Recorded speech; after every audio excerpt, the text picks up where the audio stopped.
tell us a bit about who you are and this walk that you're doing. Well, I'm Megan Normandin. I teach at Fitchburg High School. I've been at Fitchburg High School for 13 years, teach English. And I've been involved with this particular hike since 2009. It's called Wilderness Heals, and it is in support of an organization called the Elizabeth Stone House, which is in Roxbury. It's really a great organization. Primarily, their focus is on women and children who are homeless for various reasons: domestic violence, substance abuse, mental health issues. But they really do a lot of great work in the community, and that, I think, is the most effective way to deal with issues like homelessness, and that is a community-based approach. So I really appreciate that about that organization, and hiking has always been a big part of my life, so this event is just a great combination of two things that I care about. And how did you get involved with this organization in the first place? Actually, it started because a couple of friends of mine that I met through a program called the Youth Opportunities Program, which gets inner city kids out into the woods, which I'm also involved in, and I take my students out whenever I get the chance. They were involved in the hike, and I saw photos of them doing this great hike on Facebook, and I was like, what's that? So that's how I got involved with it.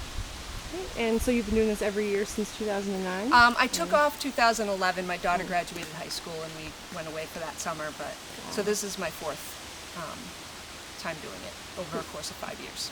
So now, what's the hike like? What's the terrain like? It's really amazing. There's typically about 60 to 70 women.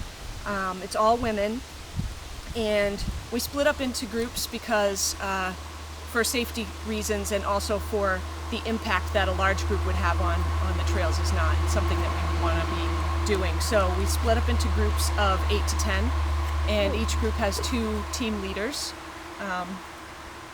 and then 6 to 8 participants, and we all take sort of a different route.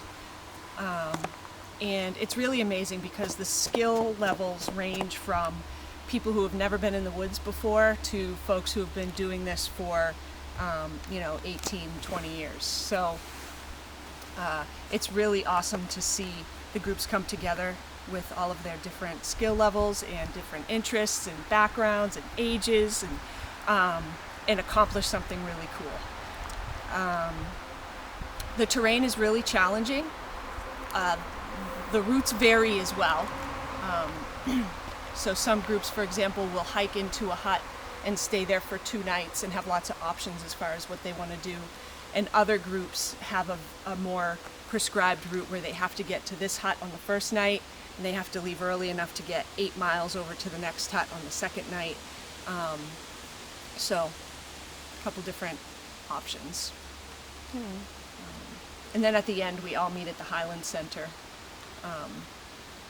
the AMC's facility, and have a big reception.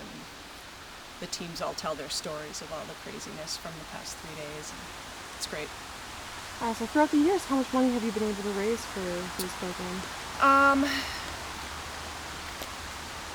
Well, each participant has to raise $1,500, so I've always been able to do that.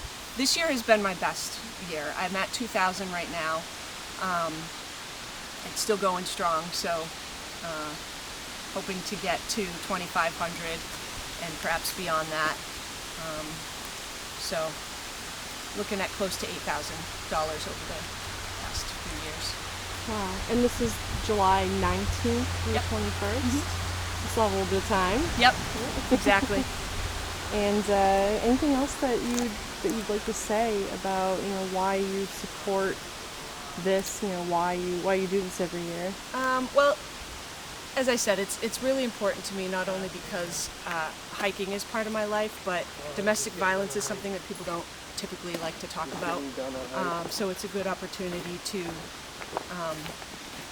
sort of put that out there and get folks talking about something that has historically been kept silent and behind closed doors. So that's a challenge also with the fundraising, because it's not something that people want to, so clearly jump on board with, such as some of the other fundraisers, but it's a great opportunity to do that and to get people talking about a really serious and important issue.